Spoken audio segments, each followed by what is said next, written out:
오늘 있었던 일 가장 빠르게 전해드리는 오늘의 정치 뉴스입니다. 한일 민간 고위급 대화 채널인 한일포럼에서 11년 만에 공동성명을 채택하였습니다. 올해 한일 국교 정상화 60주년을 맞이하는 가운데 양국은 미래지향적 관계 구축에 주력하였습니다. 서울 그랜드 하얏트 호텔에서 개최된 제33차 한일포럼에는 양국 대표단 60여 명이 참석하였습니다.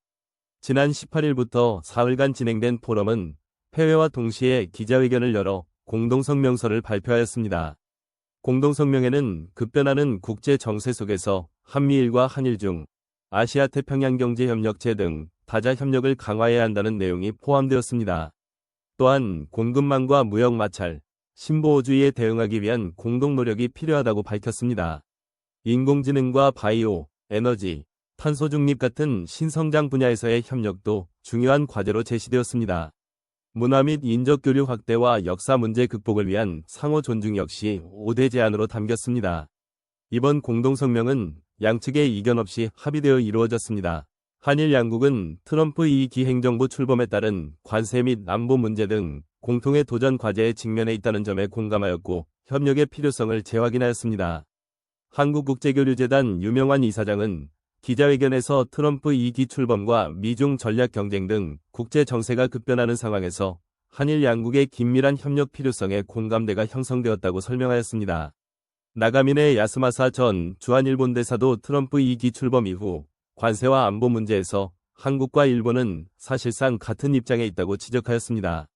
그러한 때일수록 양국은 더욱 긴밀히 소통하며 안보와 경제를 포함한 전방위 협력을 강화해야 한다고 강조하였습니다. 특히 포럼에서는 한국의 포괄적 점진적 환태평양 경제동반자협정 조기 가입 필요성에 모두가 공감하였다고 전해집니다. 유명환 이사장은 세계 경제체제가 재편되는 상황에서 한일 양국이 규범 기반의 자유무역 질서를 유지하는 데 공동 리더십을 발휘해야 한다고 말하였습니다. 양국 참석자들은 CPTPP 조기 가입 필요성의 뜻을 모은 바 일본 역시 한국의 참여를 반대하지 않고 적극 협조할 준비가 되어 있음을 확인하였습니다. CPTPP는 일본을 포함한 12개국이 참여하는 소다자주의 통상질서로 한국의 가입 시 가입 국가의 무역 개방 효과를 크게 누릴 수 있을 것으로 기대됩니다.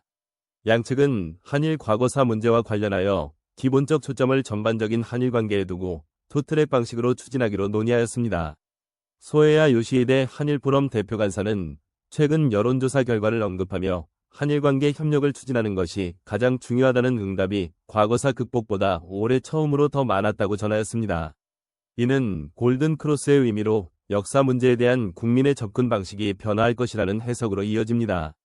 한일포럼은 지난 1993년 김영삼 대통령과 호소카와 모리히로 총리 간 정상회담을 계기로 발족하였습니다. 민간 차원에서 양국 간 폭넓고 지속적인 대화를 촉진하기 위해 매년 한국과 일본에서 번갈아 개최되고 있습니다. 영상이 유익했다면 구독과 좋아요 부탁드립니다. 구독자 여러분 항상 감사합니다.